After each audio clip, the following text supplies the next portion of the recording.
बिस्मिल्लाहिर्रहमानिर्रहीम। Welcome to psychology hub. आज हमने करने हैं जेंडर इशू इन साइकोलॉजी के। ये बहुत ही शॉर्ट से लेक्चर हैं, तो जल्दी इनको देख लेते हैं। इसका जो कोड है वो है PSY 512 और हम 29 तक लेक्चर कर चुके हैं। लेसन नंबर 30 से स्टार्ट करते हैं। इस पे क्या हमने बात करनी है, जेंडर एंड हेल्थ की। देखते हैं इसमें क्या है। Health is another name of well being. It is state in which a person enjoy well being not just in the physical sense but also psychologically and socially. अब WHO के मुताबिक जो हेल्थ की डेफिनेशन है वो क्या है। Health is a state of a complete physical, mental and social well being and not merely the absence of a disease और infirmity. Health is another major issue widely researched, debated, discussed and pondered। यहाँ पे वो लिखा हुआ है कि ज्यादातर जब हेल्थ की बात होती है तो मेयरली दोनों जेंडर्स की बात की जाती है, लेकिन बहुत से ऐसी कंट्रीज हैं ये जनरली बिलीव किया जाता है कि बेसिक हेल्थ फैसिलिटीज तो सबको ही हासिल होगी, लेकिन ऐसा नहीं है। बहुत सी ऐसी अंडर डेवलप्ड कंट्रीज हैं जहाँ पे लोगों को बेसिक हेल्थ फैसिलिटीज भी हासिल नहीं है। अब ज्यादातर यहाँ पे बात हेल्थ की जब बात होती है तो औरतों की बात इसलिए की जाती है क्योंकि they are the mean of a reproduction. उन्होंने चाइल्ड बर्थ वगैरह के मसले होते हैं, उनके साथ वो मसले नहीं होते, मतलब वो चाइल्ड बर्थ की उन पर रिस्पॉन्सिबिलिटी होती है, इसलिए उनके लिए हेल्थ एक बहुत ज्यादा इंपॉर्टेंट एंटिटी होती है। क्या है, people belonging to different part of the world have different amounts level and degrees of these rights and facilities. Some countries are highly privileged in term of health and some are highly, कुछ तो बहुत ही उनको अच्छी facilities हासिल है, लेकिन कुछ countries को में बहुत ही नाकस सूरत हाल है हेल्थ के मामले में। जैसा कि पाकिस्तान के भी कुछ एरियाज हैं और इसके अलावा इंडिया के कुछ एरियाज हैं जहाँ पे हेल्थ की बेसिक फैसिलिटीज भी लोगों को हासिल नहीं है। अब यहाँ पे ज्यादा इम्पोर्टेंस औरतों को क्यों दी जाती है, उसकी कुछ रीजंस हैं। द रिस्पॉन्सिबिलिटी ऑफ रिप्रोडक्शन होती है। Female give birth to a children and expectant mother need to be taken good care in order to ensure a problem free pregnancy, good health status of fetus and a safe delivery. In case of a young unmarried female, their body need proper care and nourishment in order to be strong enough and ready for the reproduction responsibility that they have to carry in the future. Besides childbirth, many other health conditions and problems are unique to women. वो क्या कौन सी condition है, menstruation, मेन्यूपाज, जब आपका जो menstruation cycle होता है वो रुक जाता है, infertility, postpartum depression, sorry postmortem नहीं है, पोस्टपार्टम डिप्रेशन है। ये वो डिप्रेशन होता है जब एक चाइल्ड की बर्थ हो जाती है, उसके बाद कुछ वक्त होता है जो कि एक मदर के लिए बहुत ही क्रिटिकल होता है, उसमें वो डिप्रेशन में भी जा सकती है और बहुत सी साइकोलॉजिकल मसले उसके साथ हो सकती हैं। Birth control, surgeries, abortion etcetera. Risk of diseases की बात आ रही है। Research evidence show that female are at a high risk of certain disease that are preventable और treatable if diagnosis at early stage. कौन सी डिजीज है, HIV, AIDS, certain cancers, for example breast cancer की इधर बात हम करेंगे। Proper health care and screening facilities help preventing many health conditions. आगे है फीमेल डोमेस्टिक रिस्पॉन्सिबिलिटीज। इसमें ये बात हो रही है कि औरतों पर घर की जिम्मेदारियां होती हैं। यूजली वो इन जिम्मेदारी में अपनी हेल्थ को इग्नोर कर देती हैं, जो कि बाद में प्रॉब्लम का बायस बनती हैं। फिर आगे आ गया stereotypical believes about women health. वो कौन सी हैं। In many culture female health is not considered as important as man health. This become an even serious problem when it concern the dietary habits and poor nutrition provided the girl child. यानी कि उनको ज्यादा ये stereotypical beliefs बन गए हैं कि उनको ज्यादा नरिशमेंट की जरूरत नहीं है, लेकिन अगर देखा जाए तो उनको सबसे ज्यादा नरिशमेंट की और अच्छी ग़िज़ा की जरूरत है, क्योंकि अगली पूरी जनरेशन की जिम्मेदारी होती है उन पर। Gender and health some facts. अब हम फैक्ट्स एंड फिगर्स की बात करते हैं जो कि जेंडर के बारे में है। Life expectancy of women is generally higher than man in most part of the world. The expected life span of a man of average women is few year longer than a male. ये WHO की research है 2004 की। Throughout life women have lower death rates, but over the past few decades the gender gap in longevity has been broad at it used to be. यानी कि अब यहाँ पे वो बात करें कि कुछ ईयर से ये गैप थोड़ा सा longevity का ब्रॉड नहीं रहा. ये क्यों हो गया है? क्योंकि ज्यादातर यहाँ पे वो बात करेंगे one of the major reason of shrinking gap is the increase of woman indulgence in many health compromising behavior between 1979 to 1986.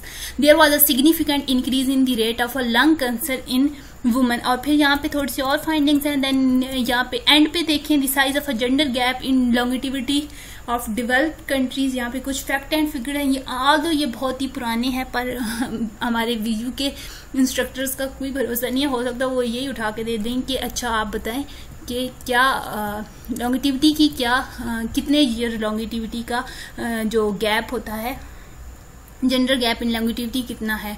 यानी पोलैंड में 8 साल का है. मतलब जो फीमेल है वो मर्दों से 8 साल ज्यादा लॉन्गिटिविटी होती है जिंदा रहने की शरह. आगे हम चलते हैं लेसन नंबर 31 के ऊपर. ये शॉर्ट से लेसन है तो इसलिए इनको इकट्ठा करके मैं दे रही हूँ. जेंडर हेल्थ एंड एजिंग की बात हो रही है इधर. वो क्या है? Why woman live longer. अब यहाँ पे जब हमने एक बात की है कि औरतें मर्दों से ज्यादा जिंदगी उनकी लाइफ स्पैन ज्यादा है, तो क्यों है? इसमें सबसे पहले तो जेनेटिक प्रोटेक्शन है उनके पास. Females are genetically protected between two unique attributes that man don't have. They have extra X chromosome and beneficial effect of oestrogen that female hormone. Female hormones कुछ ऐसे होते हैं और उनके पास जो क्रोमोसोम्स में एक्स्ट्रा एक्स होता है वो उनकी लॉन्गिटिविटी का बायस बनता है. Women benefit from the protection effect of oestrogen till before menopause. This genetic protection is also considered to be a factor responsible for the high rate of a male infant mortality. अब ये जो question है ये short में आ सकता है, long में तो नहीं आएगा. ये बहुत शॉर्ट सा है तो ये शॉर्ट के लिए इंतहाई इंपॉर्टेंट हो सकता है. बिहेवियर फैक्टर की जब बात करते हैं यानी कि बिहेवियर तौर पर कैसे क्यों लॉन्गिटिविटी औरतों की ज्यादा है, वो इसलिए ज्यादा है क्योंकि मर्दों थोड़े जो मेल्स होते हैं उनके कुछ हरकत भी ऐसे नहीं होती. वो अल्कोहल पीते हैं, वो सिगरेट नोशी करते हैं. उसके अलावा बहुत सी डेथ रेट्स जो हैं वो इसलिए भी ज्यादा हैं क्योंकि वो रोड एक्सीडेंट ज्यादातर मर्दों के ज्यादा होते हैं बाइक रेसिंग वगैरह में. तो वहां पे स्ट्रीट फाइट्स हो जाती हैं. इसकी वजह से भी उनकी लॉन्गिटिविटी में फर्क आता है. पढ़ लेते हैं. There is a lot of research finding suggesting that an average man indulge much more than women into a health compromising and risky behaviours. More man than women smoke and use alcohol and in higher quantity. These behaviours are linked into the development of a disease like some cancers, cardiovascular diseases, respiratory problems and liver cirrhosis. The rate of a death by motor vehicle accident is also higher in man. This influence the alcohol is an contributory factor in this regard. Men, especially in adolescence and early childhood, fall victim to accident resulting from behavior not commonly practiced by female. यानी कि वो alcohol के मतलब शराब के नशे में होते हैं जिसकी वजह से एक्सीडेंट हो जाते हैं. Wheeling, jumping from the high places, street fighting, drowning and pedestrian accident ज्यादातर मेल्स के देखे जा सकते हैं. अब हम नेक्स्ट लेक्चर पे चलते हैं जो कि है लेसन नंबर 32. बहुत खुशी हो रही होगी, वो छोटे से लेक्चर हैं तो ये भी बहुत ही आसान सा है. इसमें हम एजिंग फैक्टर को डिस्कस करने जा रहे हैं. मतलब एजिंग का हेल्थ के साथ क्या रिलेशन है. एजिंग क्या होती है? Ageing refer to a biological changes that take place with a passage of time. These changes are inevitable and irreversible. यानी कि ये जो चेंजेस होते हैं, ये जो एजिंग का हमारा फैक्टर है ये इरिवर्सिबल है. जो एक दफा बूढ़ा होगा वो वापस नहीं जा सकता. The pace at which these change may take place many very regular exercise and wise eating.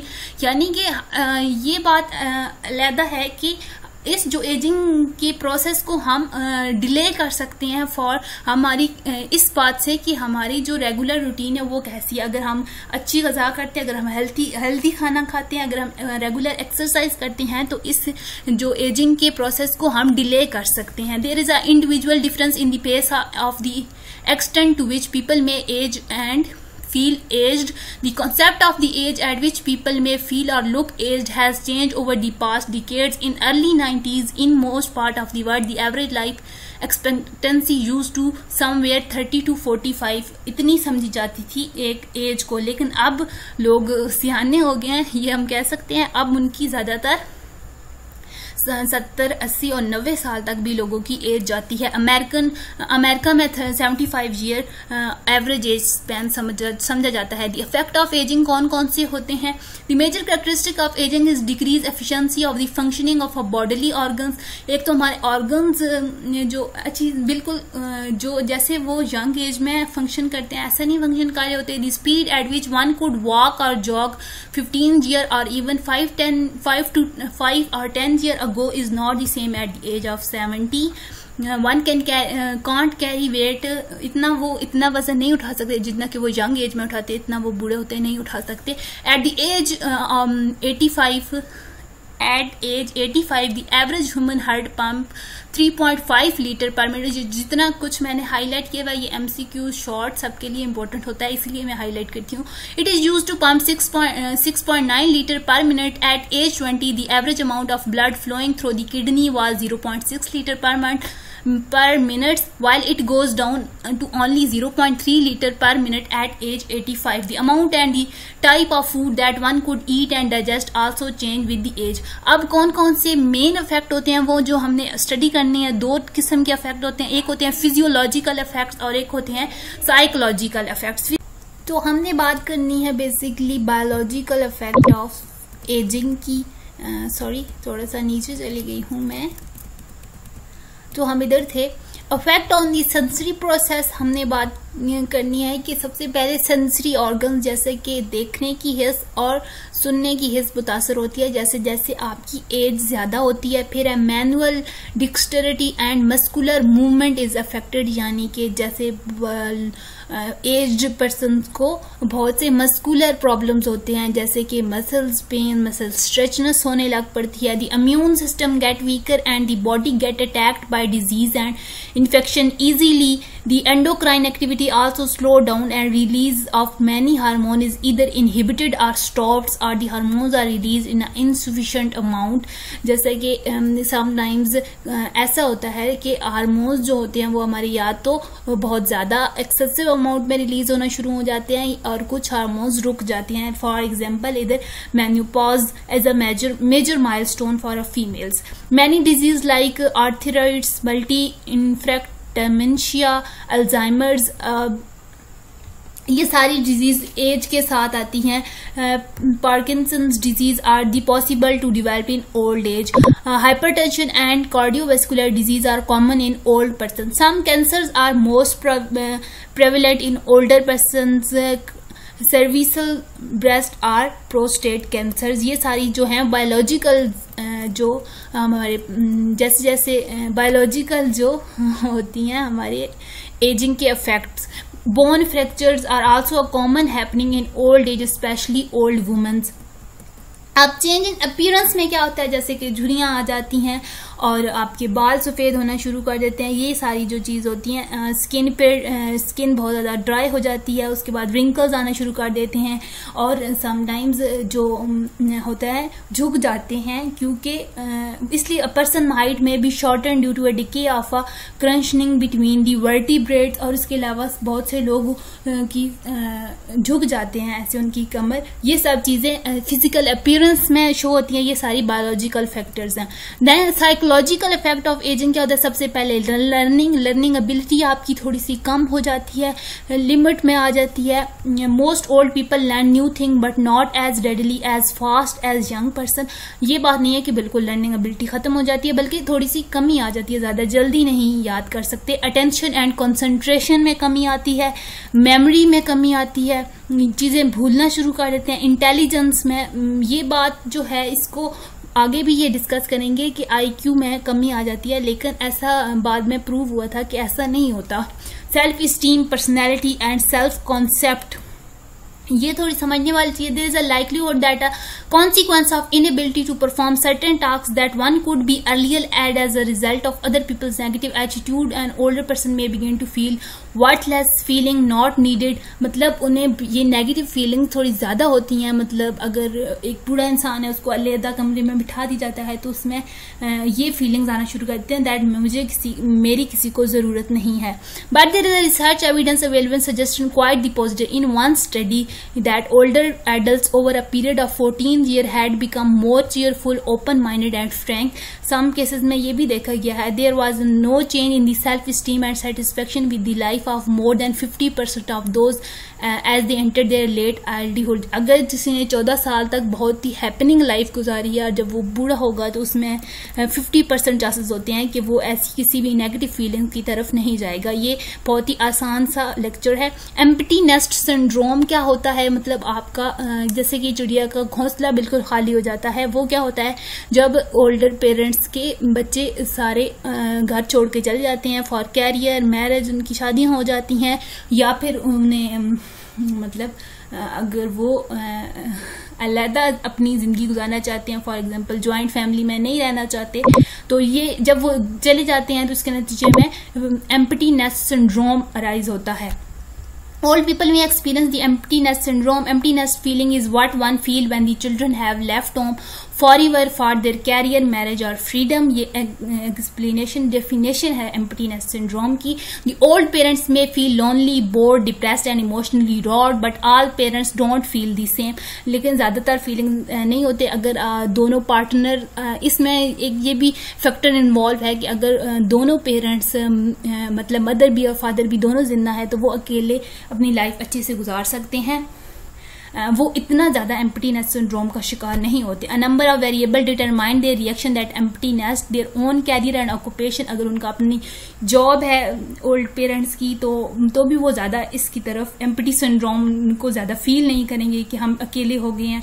There financial position, their social support, health and fitness, presence of the spouse यानी कि जो उनका ऑपोजिट पार्टनर है वो भी जिंदा है, यानी and the proximity of children, यानी कि चिल्ड्रन उनसे कितना दूर रहते हैं। अगर वो बिल्कुल साथ वाले घर में रहते हैं, साथ वाले पोर्शन में रहते हैं तो फिर तो एम्प्टी नेस्ट सिंड्रोम नहीं होगा। लेकिन अगर वो बहुत दूर चले गए हैं तो that is a possibility that वो एम्प्टी नेस्ट सिंड्रोम मतलब feeling of worthlessness, feeling of lonely, ये सब चीजें होती हैं। लूजिंग द स्पाउस भी एजिंग पे बहुत ज्यादा अफेक्ट करता है। Lose of a spouse in old age is a trauma. Beside feeling lonely it involve a variety of other practical problems too. इसमें बहुत सी और भी अगले लेक्चर में भी हमने जेंडर एजिंग फैक्टर को ही डिस्कस करना है। होप सो आपको यहाँ तक समझ आ गया हो। मिलते हैं नेक्स्ट लेक्चर में और चैनल को सब्सक्राइब कर दिया करें। थैंक यू आप लोग जो मुझे इतना भी सपोर्ट कर रहे हैं, मुझे आप लोगों की सपोर्ट की बहुत ज़्यादा ज़रूरत है। सब्सक्राइब कर दिया करें, लाइक और कमेंट भी कर दिया करें। टिल देन अल्लाह हाफिज़। अगले किसी लेक्चर में मुलाकात होती है।